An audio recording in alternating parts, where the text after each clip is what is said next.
together is really going to be important. Uh, I will now request Mr. Sriram Srinivasan to kindly share his insights on what you are looking forward to after the COVID is over and how to manage during this time, sir. Okay. Thank you, Rajuji. I think I don't know about the Sriram pandemic. ji. I don't know about the challenges post COVID-19, but it's always a great challenge to speak after Vinod.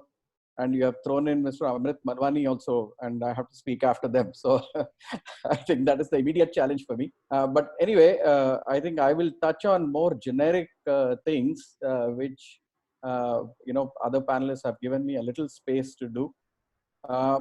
It's absolutely a no-brainer. It's absolutely mandatory that we all have to transform our organizations. Because this I called it in a blog I wrote. I called it tsunamic transformation. We are going to have not only this, we are going to have wave after wave of transitions and changes sweeping across the world. And those that transform quickly and reinvent themselves in spite of all the uncertainty are, of course, going to be the leaders for the next decade and beyond. So that's a simple preamble with which I would like to start. Organizations can think of 3 or 4 ways how to manage in this whole scenario. I think both Amritji and Vinod covered most of it, but I'll go a little broader. I'll say 4 things if you have to do. First of all, go digital. Have a clear approach for going digital. This is going to be a no-brainer. There's going to be less touch and feel from now onwards. So I think social distancing become a norm. So a clear transition to digital in that you do in your business is very critical. Number 1. Number 2, go short term. I think Vinod already. I think the days of 5-year strategic business plan are all gone. I think you have to strategize in shorter term in terms. You have to do more scenario planning. You have to work with multiple scenarios of what could happen. And that's how you're going to plan when there's going to be wave after wave of disruptions and changes in the world. Third one is go green. I think sustainability is very much going to be in from now onwards because people have tasted what going green is. I think one defining picture is the peacocks on the streets of Mumbai. So I think once you have experienced something like that, I think people are going to ensure that you are sustainable. All businesses are sustainable. There's going to be public pressure, tremendous public pressure to make sure that all businesses are completely green. And I saw another picture yesterday saying the Ganga is flowing very clean thanks to no effluents being discharged into the Ganga from various industries along the banks. The fourth one is go values. It's not stress enough. I think we have to do the right thing. We have to stress on values. That's the biggest change we are going to see going forward. And I think, define a greater purpose for your business. I think it's not enough if you just have a simple vision. I think you have to keep telling your teams there is a bigger mission, a greater purpose for which we are in business. I think that is what is going to sustain all of us. Having said that, I'll say be generous, but don't be charitable. Be generous in this situation. I think take care of the little guy. Negotiate, communicate with your suppliers if you want to push out payments. But those guys who are in trouble, who really are desperate, need your money, I think pay them. In spite of all the cash flows that we have to manage, I think paying the guy who's in need is very important because you have to stand out when this thing is over. You have to stand out as a customer when this thing is over. You have to stand out as a stakeholder when all this is over. And there is going to be a lot of life after this. I think life is not going to end with COVID-19. I think there's going to be a very, very bright future for all of us. I think Mr. Lal stressed on the opportunities. Amrit ji stressed on the opportunities. I agree with all that. There's going to be tremendous opportunity. China plus one will become the new mantra for all the companies. I think people, I can tell you my own example at Sirma, companies in the US who clearly used us to benchmark pricing, pushed us for lower prices, went back to their Chinese suppliers for telling them that we will go to India if you don't give us a lower price. That means we were basically a pricing benchmark for them to bring down prices. They are now chasing us. We get mails from them saying that, look, can you come back on stream, and your old prices are good enough. Can you start, a call build immediately, and then when are you going to start your company? We can work on the parts that you already quoted, and we can give you more RFQs. I think we need China plus one, and so you are in. So, we are already seeing the opportunity. Everyone's bugging us about when we are going to restart so that they can start dumping all the prototype building and the qual builds on us. So I think great opportunity. I think this change is going to bring in, while there are challenges in the short term, I think opportunities are going to be great. Somebody mentioned the 5 trillion. I think it's getting closer to us as a result of all this than it's getting farther away. I think that's my personal belief. I have other very strong views, which I don't want to tell in this thing. But one thing is, agri is going to be a very important thing. So what you would have to do is, make sure that tech and digital is going to touch everything, which means right from agriculture to space. Be ready for that transformation of your business, and you will survive this very easily. Of course, the other hygiene things like cash management, all that is very, very important. I think be vigorous about collections, and then pay the little guy, make sure he's on your side when all this is over. That's all I had to say, Ravi. Thank you, Shriramji. I think some very good messages there. Go green is, I think, very important. We will have to respect the earth. We will have to respect our resources. I think looking for 10-15% growth every year is also a thing of the past. We really should not try to push ourselves at the expense of killing everything around us. I think we really have to be less ambitious on them, on that part. Be more generous, as you said, and look to take along everybody with us. I think that is also a message that this crisis is giving. And as many WhatsApp posts are coming now, that the earth is calling. The animals are coming out and looking at us sitting inside our cages. So I think a lot of things are reversing. So we need to really respect that. Yeah, we have two more very important panelists here. So I will leave you for the last. Dave, you can carry the the last part of this discussion. I'll now request Mr. Amandeep Singh to kindly speak about his experience, particularly in sourcing, which is his expertise, and how what is your message to all of us here, Mr. Amandeep Singh. Good morning, everybody. So already all of the panelists have touched most of the points. So I will just give some of my viewpoints in terms of some like OEM challenges which we are facing now. In terms of challenges, we feel the supply chain visibility is very important. Now we cannot foresee the supply through the tier 1, tier 2, tier 3 suppliers, or even the longest floor of the chain. So whenever we start up the operations, we don't know what will happen.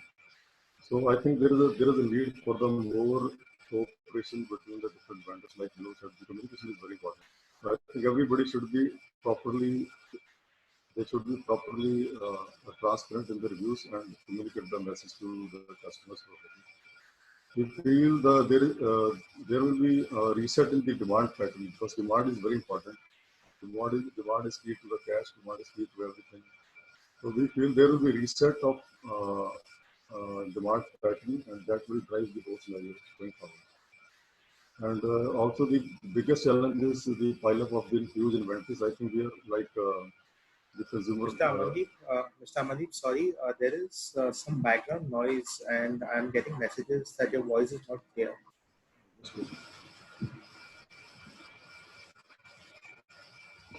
So there are huge inventories lying up. So, like the season for the air conditioner, the refrigerators is going on now,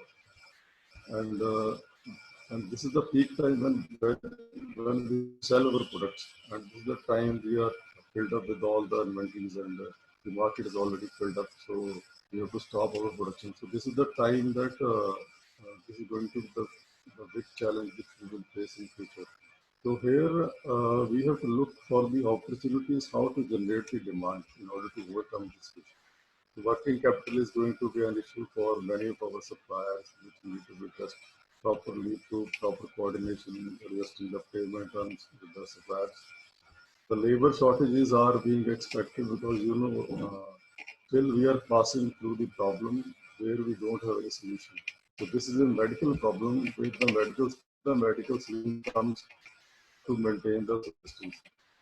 It means maybe the full workforce cannot join the companies to have the full efficiency. Many people still have to work from home. We have to see how we can get the best out of them.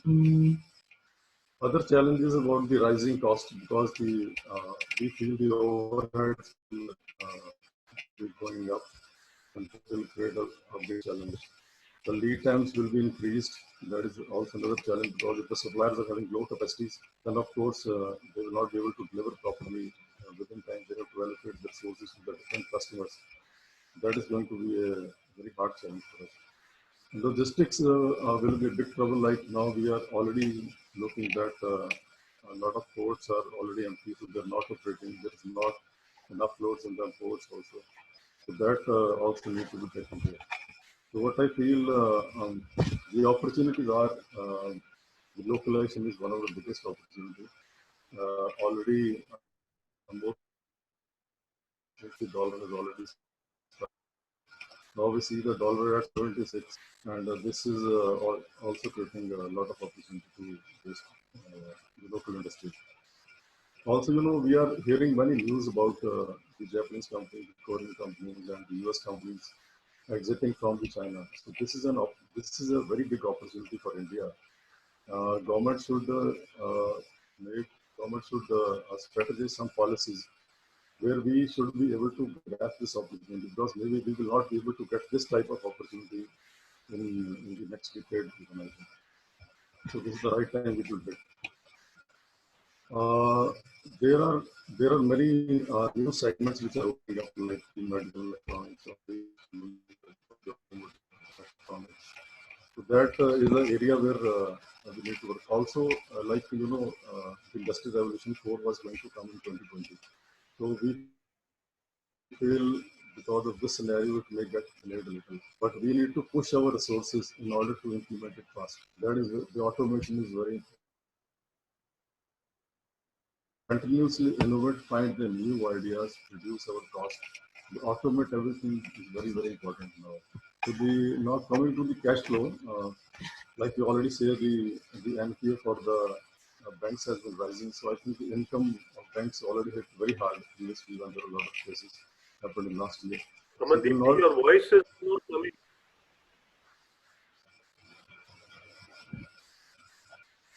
So I think maybe the cash flow is very important. So we need to work a lot on with the banks, with the financial institutions, in order to get some of the cash. Also, we need to have some amendment, adjustment of payment and pricing terms with the supplier.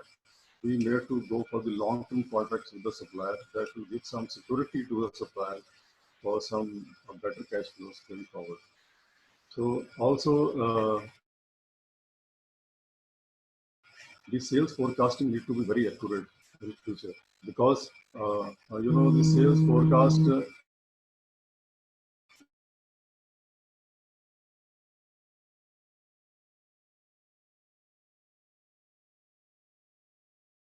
is important because it should actually give opportunity to have a better control over. Amandeep ji, we've lost you completely. We cannot hear you. Also, is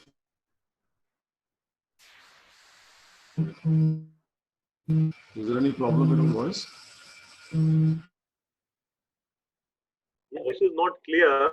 I don't know. Maybe your earphones are not helping. Can you speak directly into your laptop or something?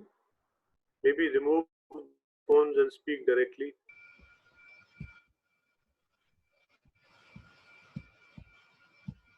So can you hear me now? Is it okay?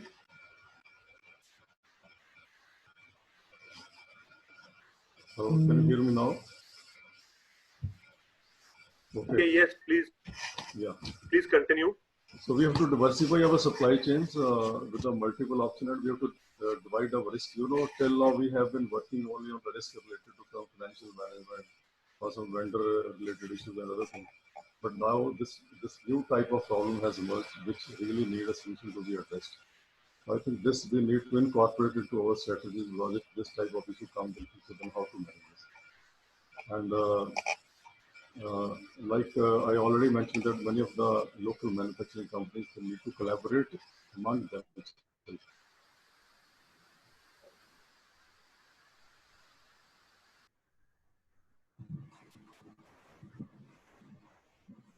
Mr. Raju Goyal, I think Indian Amandeep suppliers is and having collaboration internet with the foreign connection suppliers, they are issues. two separate things. Okay. So going forward, the scenario like we are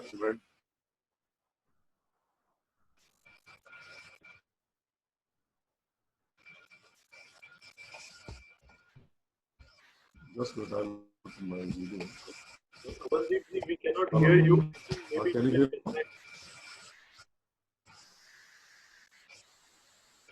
You can come back and complete later. If you can settle the voice issue, maybe you speak a little closer from the mic. Mike.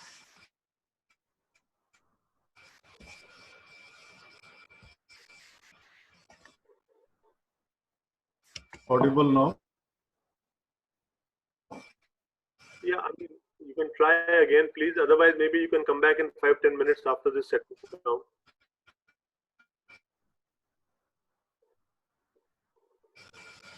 What we'll do, we'll just come back to you. We'll, Okay, sure. Okay. I think I'll reconnect. Yeah, we'll finish with Dave and then we'll come back to you. In the meantime, maybe you can solve this problem of your mic.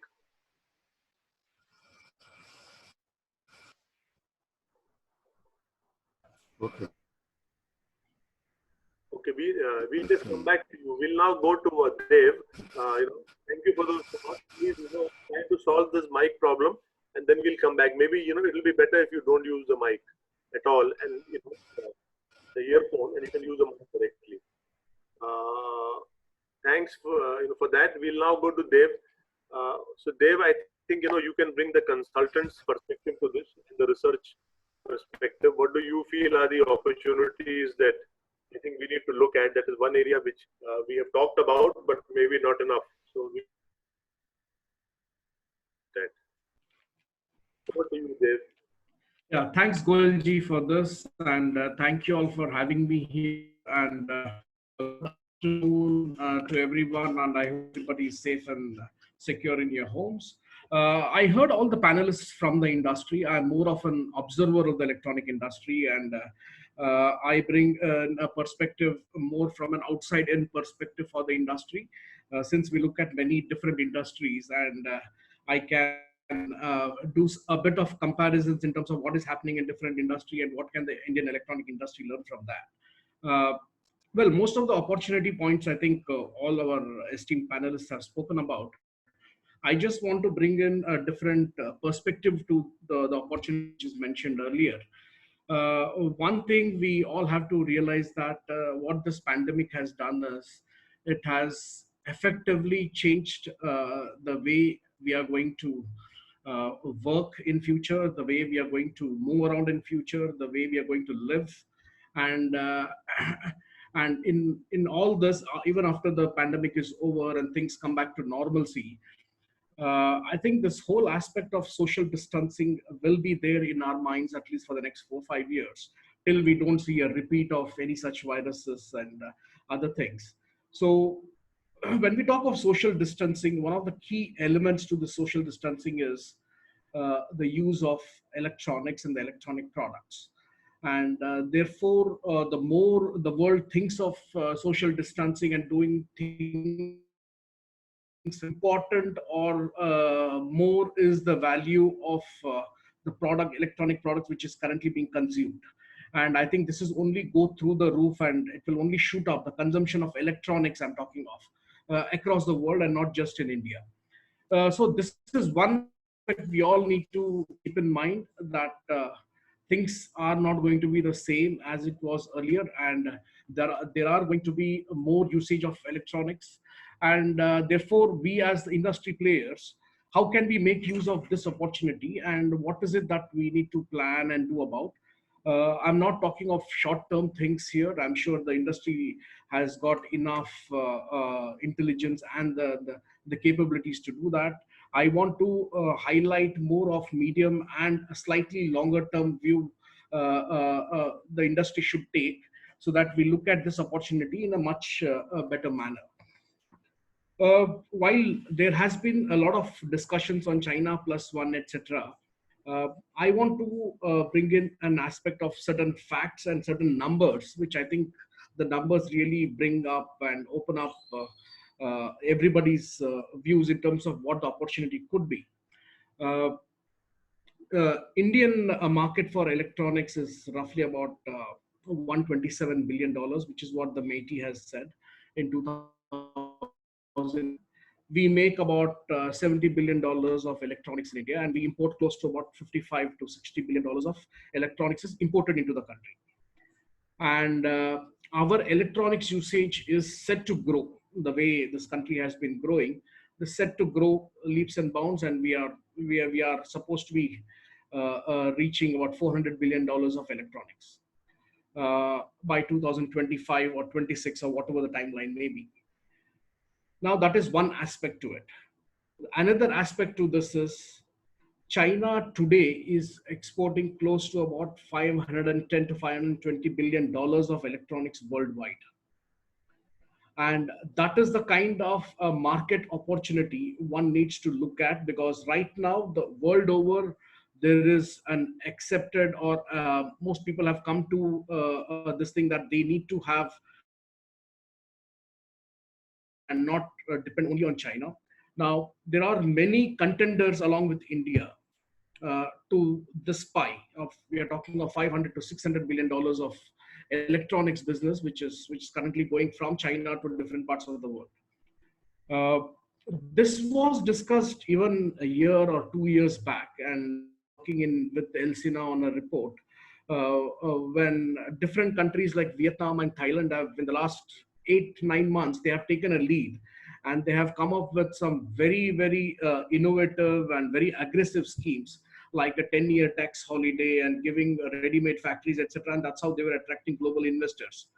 While we in India, we're still discussing how to address this. So I think what this pandemic has done is it has essentially escalated our timelines. Okay, we do not have any more time to, think a year from now or 6 months from now, we'll come out with a policy, and then we will try and see how do we attract investors in India. I think the whole timelines have crashed to get this investment done. And I think today, right now is the time. Over the next 5-6 months, if we are able to come up with something concrete to essentially attract some mega projects in India in electronics. One thing which we were working with ELSINA last year and was trying to understand which are the different areas where, especially from a components point of view, in terms of how the components industry could be taken to the next level and what can be done there. So there are definitely pockets which are identified, okay, by ELSINA, by the industry, in terms of what is India good at and what can be scaled up further. So I think one thing which we were really struggling is the hard data or facts of the Indian electronic industry, because for any future planning or any long-term business plans to be made in terms of attracting investments and making concrete policy decisions, one very important thing is you need a very good industry data and data which are updated on a continuous basis, which needs to be there, which needs to be done either by the ministry or by the industry associations, etc.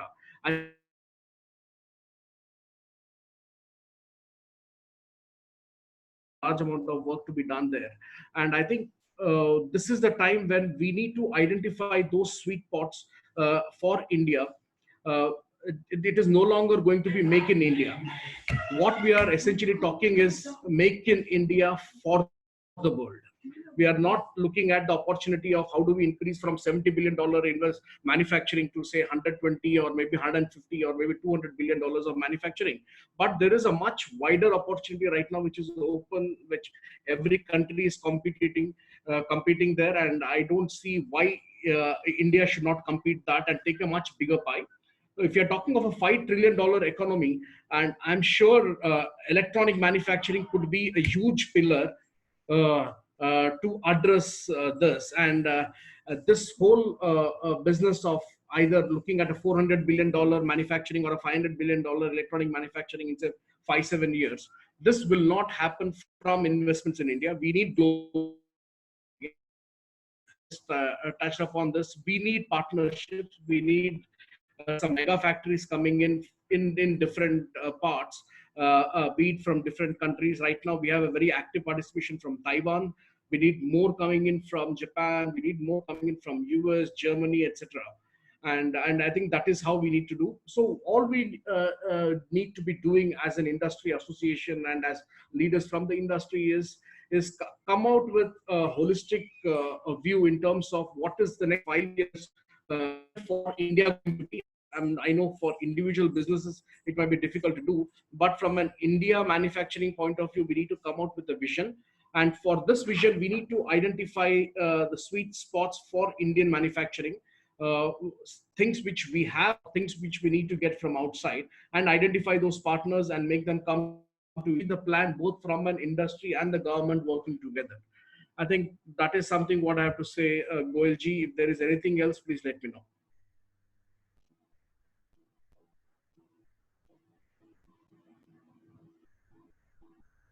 Hello. Unmute myself here. Sorry. Thank you, Dev. I think that was very interesting and a slightly different perspective, more from the global aspect, and what we need to do is to get foreign investment into the country. But I think the one question that we have is can we follow the the same strategy as what was followed by China 30 years ago, or has the world changed since then? Have our priorities changed since then? I think that is one thing which we will have to answer for ourselves, and still to be successful, to make sure that we are still able to get those investments, with money not being the only incentive. Money can be one incentive, but it can't be the only one. I think that is one, learning from this entire crisis that we have. We have kind of, run out of time. We were hoping to go through, 2 rounds with all the speakers, but it looks like that may not be happening because it's already past 12. But we have to take a few questions. There are quite a few questions that we have, and there are most of them are generic. So I will throw them open to the panel. I would like to close this by in maybe 15 minutes max. So possibly we can take maybe 8 to 10 questions at the most.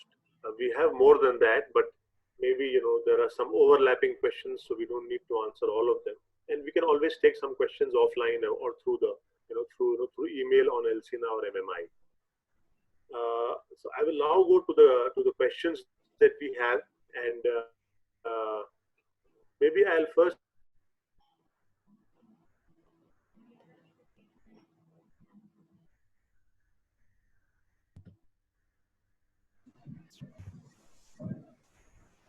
Mr. Goel, we couldn't hear you.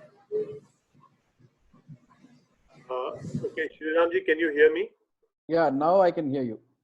Okay, there is one question which is, I'm taking this because, it is addressed to you. Okay. This is one Mr. Amit Madan. He is saying, at Syrma Tech, how do you plan to manage social distancing on the shop floor? More automation. Are you going to do more automation? I mean, I think this is the question he wants. Yeah, I think very good point. That's one point I missed talking about. I think process automation is definitely in, not only for low labor costs, but for distancing. We have, in fact, redrawn the flooring maps in all our plants. I think it's going to consume a little more space, but we have to be sensitive about social distancing. Process automation definitely is in. Not only for Syrma Technology, but across the world and across India. I think that is something that we all have to be aware of. Okay, so Raju, sorry, if I may just add to what Sriram said. I know it Yes. was for this company, but one of the things that we could probably look at, especially in component manufacturing, where we run 24-hour operations, and this is pending for government approval, of course. The idea is that instead of having 3 shifts, A, B, C, all doing 8 hours each, sorry, we do only 2 shifts a day of A and B, so that's 12 hours each, and then the C shift gets actually an off on that day, and the next day you have A and C and B gets an off.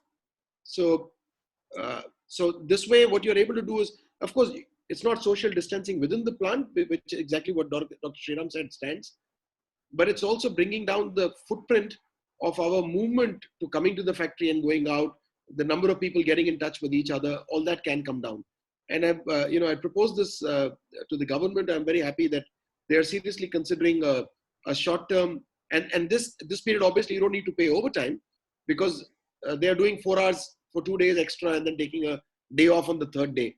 So that could be something that could be tried. And similarly, also we have all learned that in the office, it's probably not necessary that all of us are present all the time. So if you break them into 2 shifts again, A and B, A comes on odd days and B comes on even days, and the rest of the work, again, that bring down at least for the next 2-3 months. These are some of the things that you may want to try. Okay, thank you very much. I think so that is another way of solving this problem of of social distancing, and also reducing the movement of people, which sometimes it's more of a waste of resource. I will now take up the next question. This actually relates to semiconductors, and there are 2-3 different questions which are kind of similar. So there is one question from Rahul Singh which says that I have a concern about semiconductor manufacturing setup and infrastructure in this country. Are there any plans and support for startups like us for entering into this domain? So this is from the startups point of view. Also, there are a couple of other questions. There is one which is a little cynical, that for the past 30 years we have been discussing about semiconductor manufacturing. What can we expect to happen so immediately? What are the plans and what are the hopes for this? This question is to anybody. I don't know who would like to take it. Somebody can please kindly volunteer. Raju, I have a few inputs, and then if that's okay. Am I loud enough? Because I see on the chat, please. A lot of people are finding us not so, voice is dull. Okay. No, very, very quickly, there is no doubt that semiconductor... Your voice is breaking a little bit. Okay. We can. Is it better now or no? We can hear you very well. Okay, great. So very quickly, absolutely no doubt that semiconductors is a very, very integral, very strategic part of our whole supply chain. It's not easy. This is also known. What the government is now trying to do, and we are working quite closely with them also at CII and at Alsina, is 2 or 3 things. There is a new policy being designed. I don't know if it's confidential or not, but what I can share, what I've heard, is that up to 50% of the semiconductor fab money will be paid up by the government as a subsidy or as a capital grant, as in the case of MSIPs. Another 25%, I believe, will be given as a soft loan. So it's really only 25% of the money that needs to come in by the promoters. Now, I'm not sure if this is only for fabs and what portion of this will also apply to ATMPs. But we do know that ATMPs form a part of our spec scheme where at least 25% capital grant is being taken care of by the government. Now, the idea is that obviously it's not just the fab, not just the ATMP, but also the design, the fabless design, which is equally important, because by just having one fab here, we will not be able to solve the problem. So these, and our suggestion to the government is that combine this with EMC 2.0, and let's try to get in a few states a plug and play facility to put fabs and ATMPs in one large cluster. And so that's something that we are beginning to discuss with the state governments. So I would only say, hold your horses. We've been very patient. You're right, 30 years, but we the end of the tunnel, and in a couple of years, we should be able to get there.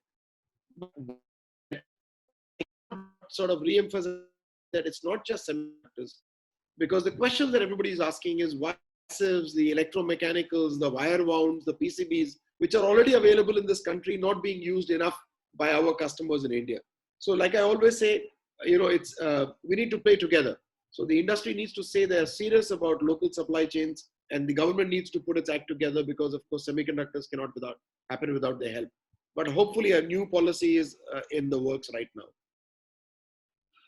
Raju, if I may add a little bit to what Vinod has already said, I think, along with the fab investment, what is important is that we have to have significant investment in ATMP, that is packaging, IC packaging industry. Now for every fab, typically, it could be supported by at least 50 to 100 packaging houses. And what so far has happened, firstly, we have very little, if at all any, packaging industry in the country, but whatever we have focused only on the packaging part, but I think we need to extend that, going backward integration by way of wafer dicing and grinding and polishing, so that the industry becomes more robust and viable. So what Vinodji said, that the fab is being considered, but in support of that, we need an IC packaging industry.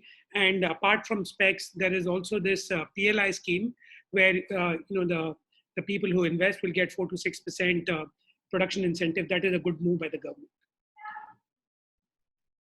In fact, I would add to what Amritji said. I would urge the government to first start the packaging part of it and kick it off very quickly, and then bring in the fabs, because that's a crying need at this time.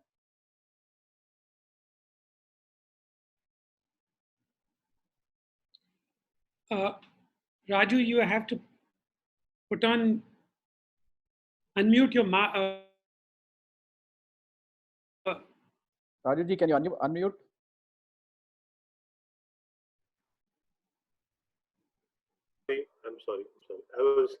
I'm sorry. Not, this technology I have not perfected yet. So I kind of tend to fail. What I'm saying, sir, is that this particular recommendation we have already made very strongly to the government, and we know that this has also been included in the specs scheme. I am not sure if it is included in the PLI scheme, but it is definitely there in the specs scheme. The only thing is that we need to actually have some experts who can guide us, because I believe we need to have some special packages which are developed and designed here, which can then be manufactured in large numbers, because that is the only way that it is going to be viable. I'm sure there are, it doesn't need too much investment, so it can be done from a fairly basic investment to maybe a fairly high investment also. From what I understand, you can start ATMP for as little as 10 to 15 crores. So I think that is not really something which is not doable. But definitely, yes, this is an area where we are going to work, and we are trying to push it even now. Even today there is another con call with the Ministry of Commerce, which is being taken through FICCI, where we will be putting up these points on components to them. Maybe a couple of more questions, and then we'll please put on your mic. Yeah, okay. My suggestion is that PLI and specs are extremely positive schemes. If industry association like ELSENA can hold some kind of seminars to educate the industry about it more, because the industry players might need a deeper understanding of it, which they would not be aware of possibly today. Okay, so what you're saying is that maybe something to raise awareness and to share this opportunity where some experts can talk. One is that, and second is possibly some collaborations, some partnerships within the Indian ecosystems can evolve.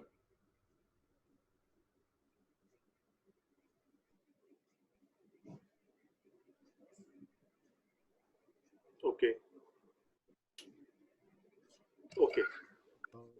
Yeah, Mr. Raju, I have one more point to be made here now. We need to have some reduction in the GST rates in order to trigger the demand. Like in case of appliance, we are still facing a GST rates of around 28% for appliances, refrigerators, air conditioners. This need to be bring below 10%, which need to be requested. And this is very important in order to improve the consumers demand now. Right, right. I think yes, that is that is an important point because 28% is really a very high cost for any sector for that matter. The only challenge we have right now is that because that that the government is losing so much revenue, whether it will be really open to talk about reduction in GST rates. But yes, I think it should because it may really boost the industry and raise revenue in other ways. Also, the GST payments need to be staggered. It should be distributed across 1 year, like for next 1 quarter or 2 quarters. Right. So that industry should feel some relief out of this whole. Okay. Thank you for that, Amandeep ji. There is one question which is directly for Mr. Atul Lal, and it's from Richard from Chennai. He's saying what effects this COVID would have on the consumer electronics segment. I think it's a very generic question, but maybe you can answer in brief. So when we are looking at consumer electronics segment, please appreciate it's a discretionary purchase. However, I feel that certain consumer electronic products which are gaining traction on the e-commerce platform, they're going to recover much faster. So I feel mobile, they're going to pick up faster. I feel the smart televisions is going to pick up faster because many brands today are directing at the consumer through the e-commerce platform. However, on certain appliances front, I think we have, which are cyclical and seasonal in nature, we have lost out on the season. So there the demands are going to be muted. But I think as far as the washing machine is concerned, because the season starts from monsoon, it's going to pick up well. Particularly in Dixon's case, I feel mobiles are going to be fast. LED lighting, indoor lighting is going to be fairly fast because it's a low ticket item. And it's a normal purchase kind of item. So I think it's going to be a mixed kind of a bag. I feel that the demand recovery is not going to be V-shaped, but it's going to be a U-shaped with a small bottom. That's what I feel. So I feel that we should be back on track by Q3.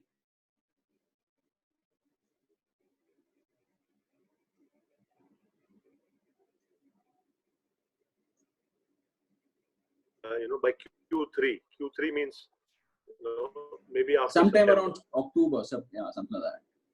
Okay. Hopefully the Diwali will be good for all of us. Let's hope so. This devil will be out of our skies, I hope, and the world's skies. We have a very large number of questions. I really don't know which ones to choose, but maybe we can look at one thing, that what is it that we need to do now after this this whole COVID thing is kind of on the downhill and it is on the way out. What can we do really, and how can the government work on trying to boost our industry, which is something which we talk about. There is a lot of talk about money being spent by the Japanese government to shift out of China. Similarly, there is very strong news on the internet that the US companies are moving out of China avenues. What is it that we need to do? I think one quick comment from all of you on this, and then we'll take the other questions maybe offline, or we'll try to answer them through the chat. Maybe you can go one by one. Maybe we can start with Mr. Amrit Manwani, and then we can go ABCD. Well, I would have rather liked to be the last because I'm not going to suggest something very good. I think having come out with these 2-3 schemes like EMC 2.0, PLI, and SPEC scheme, those are very good schemes. So they are very supportive of the industry. I would now recommend strongly that leave us alone. Let us perform. Please, I mean, you can monitor, but don't police us. That's very important. And that policing kills the initiative in the entrepreneur. So leave us alone. That would be my suggestion to the government.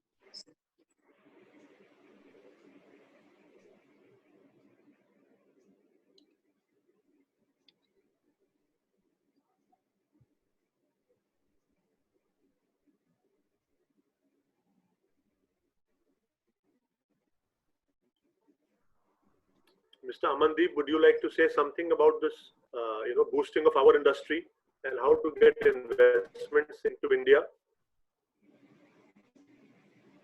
Just a quick comment, please. It is always right. We have to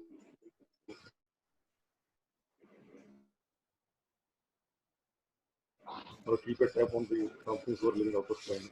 Find out certain opportunities.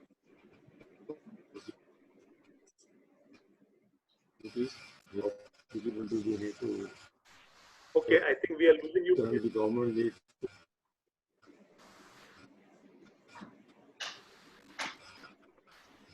Okay, I think we've been unlucky with with your internet today, but we are looking for.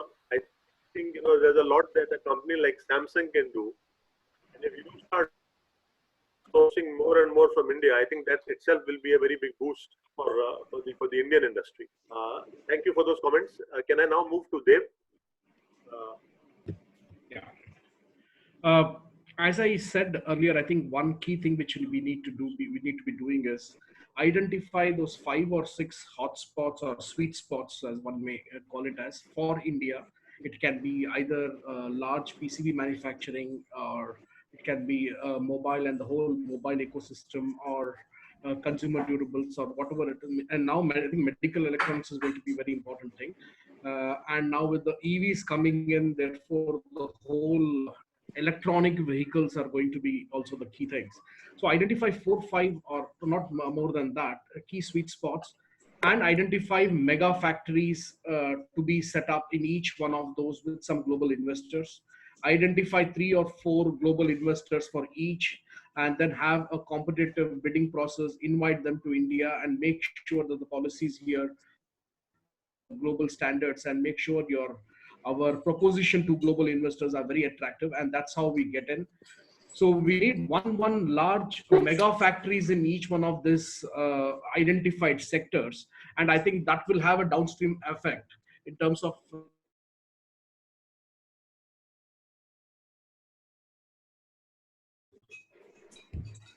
Okay, thank you, Dev. I have, Rajaji, 2 points to make.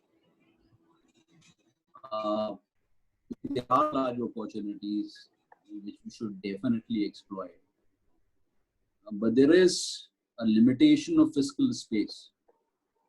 There's a limitation of very many elements of business, industry, and also with government. So first thing is, within the industry and government, we should identify certain champion industries, wherein we are almost globally competitive.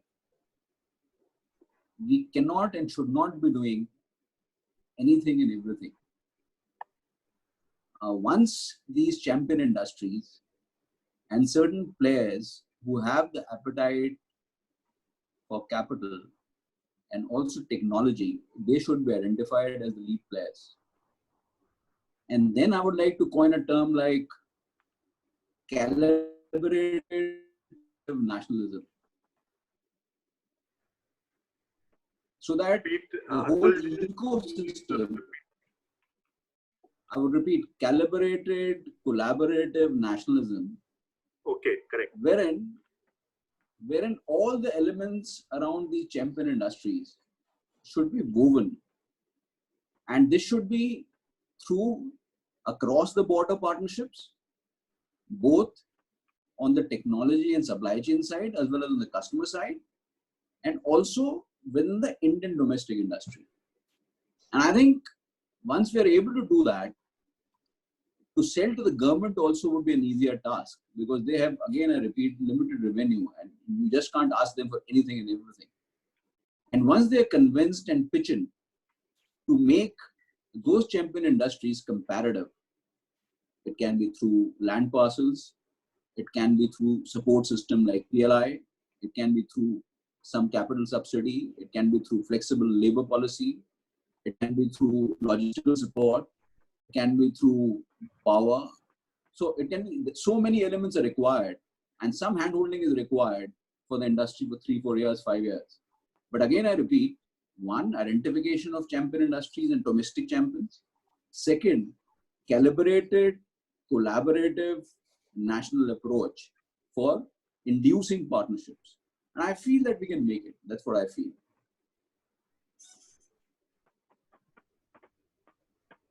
Ravi, we can't hear you. I think you are again muted. Yes, sorry. Thank you very much for those comments. We are running out of time, so we have Mr. Murthy to give his comment. Shriramji and Vinod. So I'll give it, to Mr. Murthy for a quick comment on this, please. I think most of the points have been covered by Dev and Atul. And what I have explained in my initial introduction, I think both of them have touched the same point. Yes, we should have a roadmap and we should identify the champions.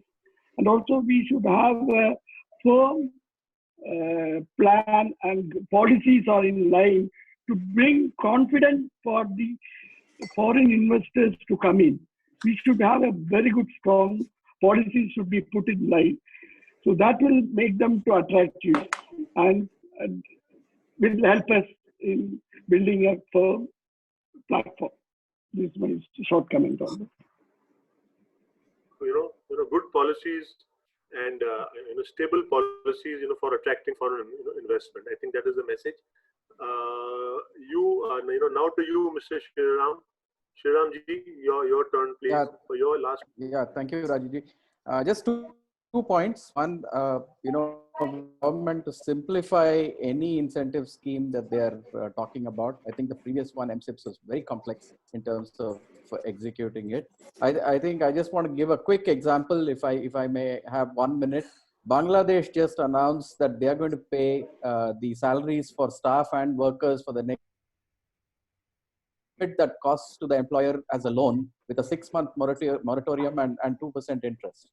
These are, you can't get any simpler than this. So we want very simple incentive schemes that will attract people to invest, number one. Number two, I think have the incentive on value addition. Push the companies, Indian companies, to go for higher value addition.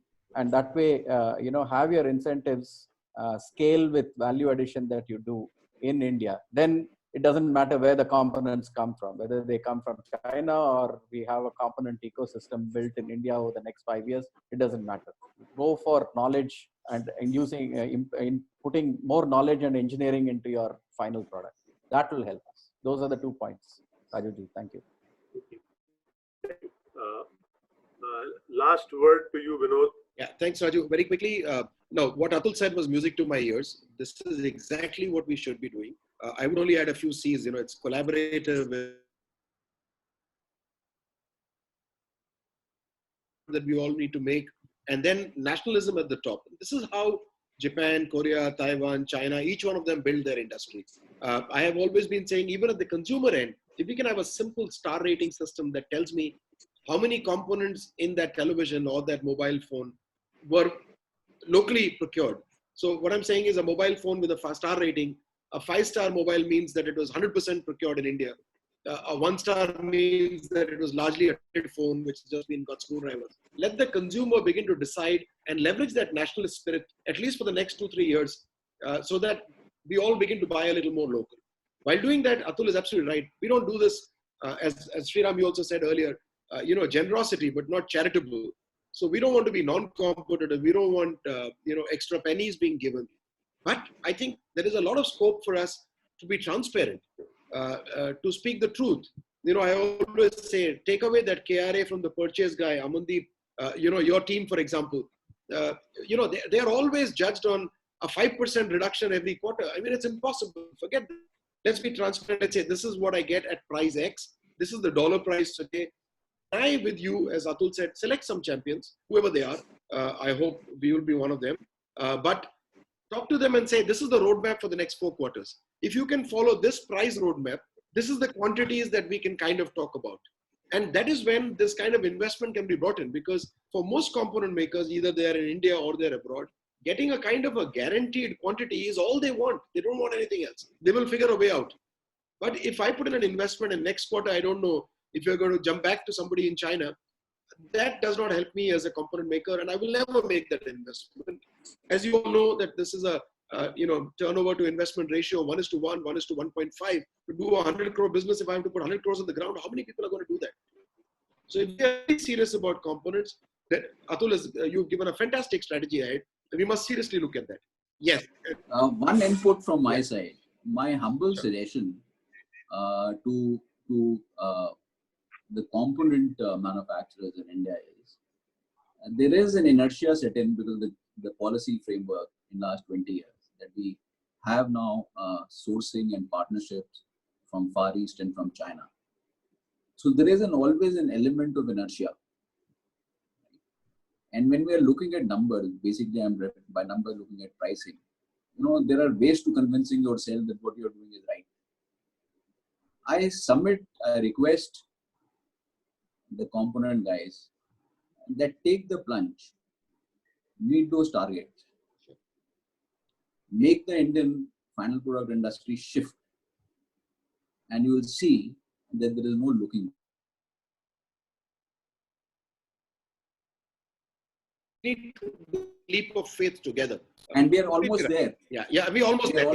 I think in most components that are made in India, we might be in a 5 to 10% kind of. Not even that. Not even that. So it is possible.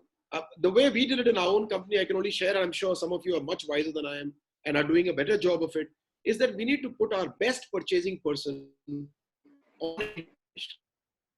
At the moment, we put him on the highest item, so he's got used to that. As you rightly said, there's an inertia that is set in. If we take the brightest minds and say, your job in the next 4 quarters is to bring more Indian components, qualify them, have a strategic dialogue. As Atul said, let's be transparent. Look at my profit and loss statement. You know what kind of money we make.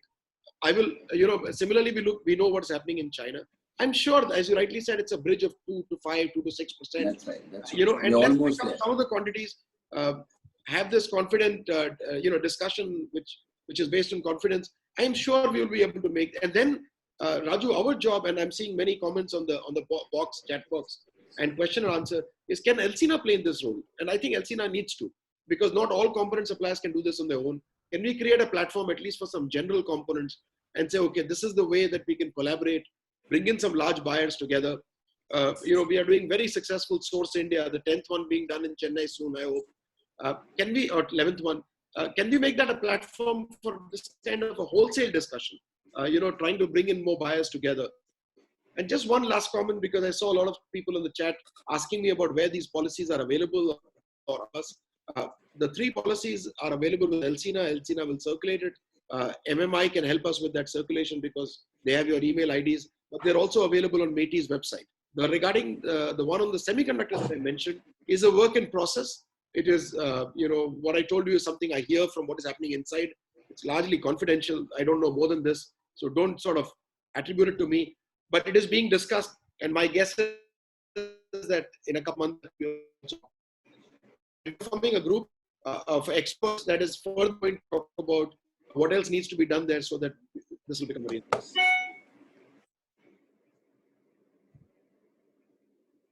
Unmute yourself, Raju, again.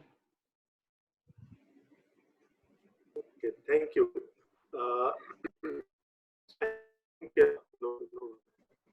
And a very good session, and we are very grateful to the participants. We still have 362 participants in the webinar, which is really great. And we started with about 500, so we haven't lost too many on the way.